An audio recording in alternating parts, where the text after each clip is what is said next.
fuerte, contundente, el mensaje que manda la presidenta Claudia Sheinbaum en este 164 aniversario de la batalla de Puebla, a los vendepatrias, a los cipayos. Y si me permites, mi estimado Molay, pues déjenme pasarles de una vez las imágenes y el discurso, parte del discurso de la presidenta, pero el final estuvo fuerte. Ahí les va. Triunfa. Juárez regresó a la capital del país. Ese día, en un discurso histórico, el presidente Juárez le respondió al dicho de Napoleón III. Napoleón III decía: el imperio es la paz. Juárez contestó con su famosa frase: el respeto al derecho ajeno es la paz. Cuando hay momentos difíciles en la vida de los pueblos, siempre hay que recordar la historia y en todo momento hay que recurrir al gigante Juárez, un gigante que defendió a su pueblo, la libertad, la república y la independencia. Pero también hay que recordar el papel de los conservadores del siglo XIX en los momentos más difíciles de la historia. A esos que buscan la intervención extranjera en México, a los que hoy se vanaglorian y defienden la injerencia, a los que aplauden a las televisoras extranjeras cuando hablan mal de México. A ellos les decimos con verdad y justicia que quienes buscan el apoyo externo por no tener apoyo popular en nuestro país están destinados a la derrota. A quienes reviven la conquista como salvación, les decimos, están destinados a la derrota. A quienes creen que el pueblo es tonto, están destinados a la derrota. Quienes buscan reivindicar a Hernán Cortés y sus atrocidades están destinados a la derrota. A quienes odian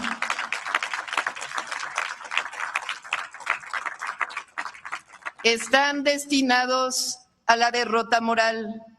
A quienes piensan que la presidenta se arrodilla están destinados a la derrota.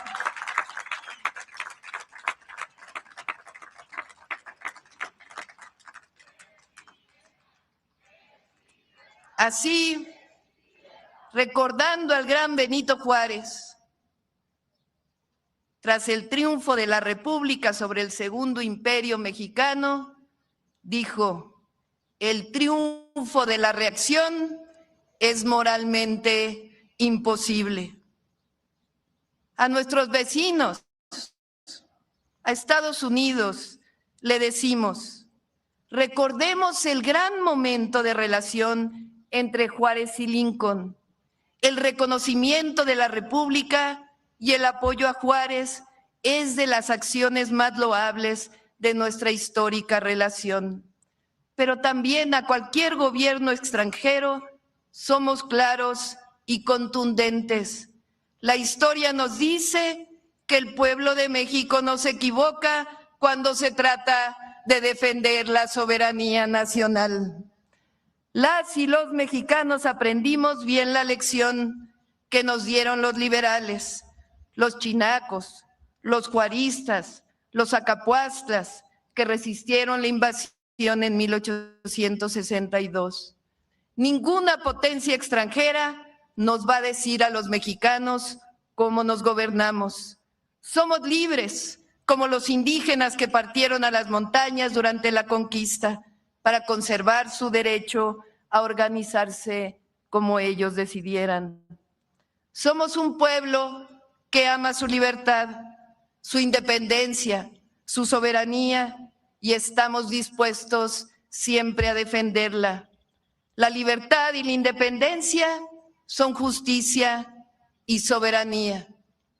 Mexicanas y mexicanos, vivimos tiempos extraordinarios.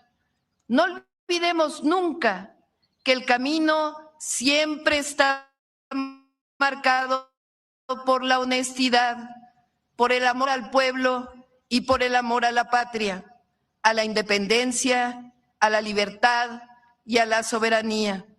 Y lo digo con orgullo, nunca se nos olvida. Tengo presente siempre los momentos difíciles de nuestra historia.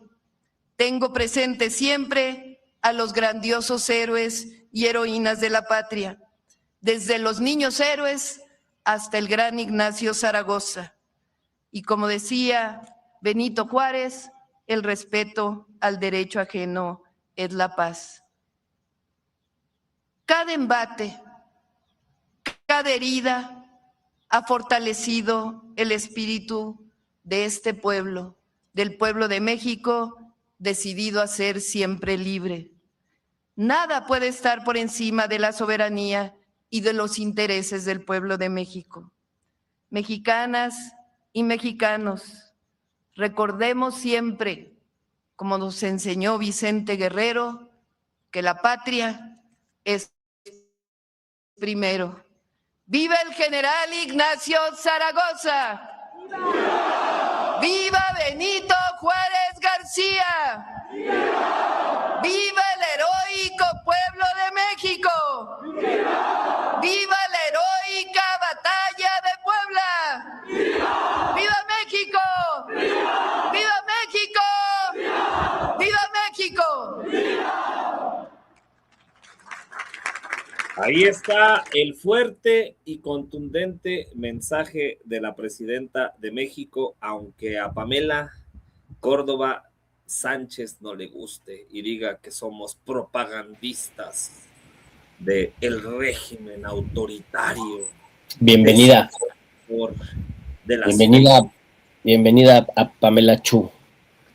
Y mira, y dice, a reportar a los propagandistas del populismo autoritario. Uy, qué miedo.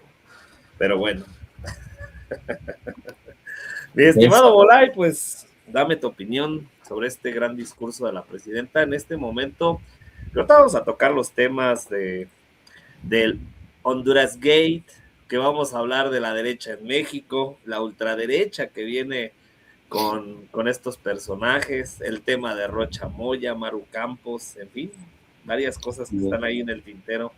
Y también hay que hablar de la nueva dirigencia de Morena, también es interesante e importante. Adelante, adelante, Molay. Sí, está. Ay, mira tú. Perdón, me distraje porque me dicen que me llegó un cargo. Ya chinga, pinche banco, ¿qué está haciendo? No te vayan a hacer la que me aplicaron a mí. Hay un pinche Molay por ahí comprando algo con una tarjeta mía, qué verga. Así me la aplicaron a mí y no he podido solucionarlo. Los bancos son el puto diablo, los bancos son unas ratas. Necesitamos bancos públicos, necesitamos que el Banco del Bienestar sea un banco público donde el pueblo pueda ahorrar y donde podamos enviar nuestras remesas, recibir nuestras remesas a través del Banco del Bienestar, ¿no? O sea, ya hay que acabar con la pinche especulación financiera que enriquece todos los días a los oligarcas que están destruyendo el planeta.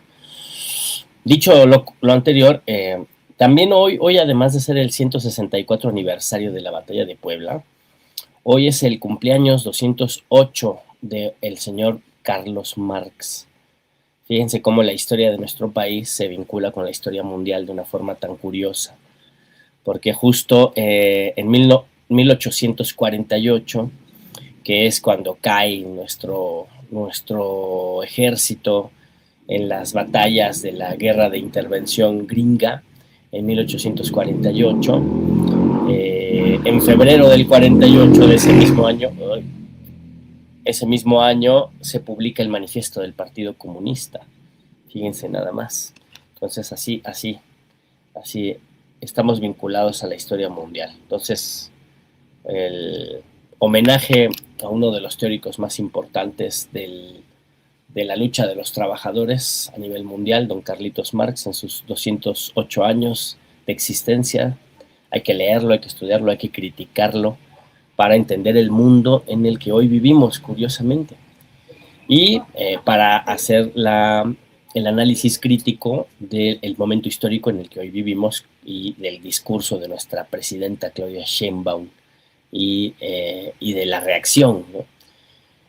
Fíjate qué curioso es que venga la provocación reaccionaria de la ultraderecha europea, utilizando a sus esbirros descerebrados y colonizados mentales para provocar, ¿no?, en México, con todo este tema de hacerle un homenaje a Hernán Cortés y todas estas estupideces. Y lo único que logran es que la presidenta les dedique una línea de su discurso, que es una línea que todo el pueblo de México aplaude. Los que están haciéndole fiesta a Hernán Cortés y sus atrocidades están condenados a la derrota. No hay más. Dice Ardarel: sí, felicidades a Karl Marx. Celebrémoslo leyéndolo, exactamente. Leyéndolo, criticándolo y organizándonos desde abajo para llevar a cabo las ideas de la revolución. Entonces, pues, el discurso de la presidenta doctora Claudia Sheinbaum también está enmarcado, pues, en un contexto muy, muy tenso, ¿no?, de abierto intervencionismo yanqui, ¿no? No es cualquier cosa que en el marco de la celebración del 5 de mayo, ¿no?, que incluso en Estados Unidos creen que ese es el día nacional, ¿no? Los gringos creen que el 5 de mayo es la fiesta nacional mexicana más importante, que es el día de la independencia. Y muchos de nuestros conciudadanos en Estados Unidos celebran el 5 de mayo como el día más importante, ¿no? Pero es el día de la batalla de Puebla, donde curiosamente no se ganó la guerra, ¿no? Solo se ganó una batalla, ¿no? Después la guerra continuó y estuvimos a punto de perderla, de no ser porque empezó el conflicto franco-prusiano en Europa, ¿no? Estaban los inicios del conflicto franco-prusiano y Napoleón III tuvo que llevarse las tropas francesas para Europa, y entonces eso permitió mejorar la correlación de fuerzas de los ejércitos liberales populares, de los chinacos. Los chinacos fueron las guerrillas urbanas, las guerrillas populares que se levantaron en armas en contra de la intervención francesa, y finalmente se logró superar la correlación de fuerzas y vencer al ejército, a lo poco que quedó del ejército francés, ya que habían abandonado a Maximiliano, ¿no? Y finalmente, uno de los momentos que a mí más me gustan en la historia de nuestra patria es cuando a Maximiliano se le lleva junto a Mejía y a Miramón al Cerro de las Campanas, se les juzga por traición a la patria, intento de intervención, y se les fusila. Y entonces ese es el rasero con el que se tiene que medir a los intervencionistas del siglo XXI y a los traidores a la patria en el siglo XXI. Por eso no es cualquier cosa que reivindiquemos la batalla de Puebla, no con nostalgia, no es una reivindicación nostálgica, lejana, de un pasado ya olvidado, de viejas glorias, ¿no? Porque no son viejas glorias las que estamos celebrando en estos días, porque esa fue una época turbulenta, dolorosa y complicada de la historia de nuestro país. No era nuestro país el país más boyante de América Latina, al contrario, estábamos sumidos en una crisis económica, política, orgánica, muy compleja, ¿no? Propia de los inicios de una república que apenas está iniciando, ¿no? Entonces no fue la mejor época en términos económicos, no fue la mejor época en términos sociales, ¿no? Pero sí fue una gran época en términos de cómo surge una nación, de cómo se instaura una república, uno de los epicentros republicanos más importantes del planeta justo fue el México de la Reforma, el México de la lucha en contra de la intervención francesa, el México de la República restaurada, es el México que a todo el mundo le dio clases de dignidad y de republicanismo, de separación del Estado y de la Iglesia y de construcción de un Estado nacional que tenía el objetivo de incorporar a toda la ciudadanía. Claro que no era perfecto y tuvo muchos errores y tuvo muchas fallas, por supuesto, pero en términos de el republicanismo, ¿no? El avance de derechos civiles, el avance de un Estado racional, México fue el que más avanzó en términos reales en todo el planeta. Por eso, fíjate, otra curiosidad histórica. ¿Ya te me congelaste, Rafa? ¿Yo sigo al aire? Ah, no, ahí estamos. Sí. Anda fallando mi computadora, Molay. Eres como esos alumnos mañosos que ponen una foto cuando se meten a clases. Cuando se meten a clases ponen una pinche foto así. Para que el profe crea que los está pelando, pero el otro cuate ya está jetón por el otro lado. No es cierto. Ya otra vez. Bueno, yo, ¿qué decía?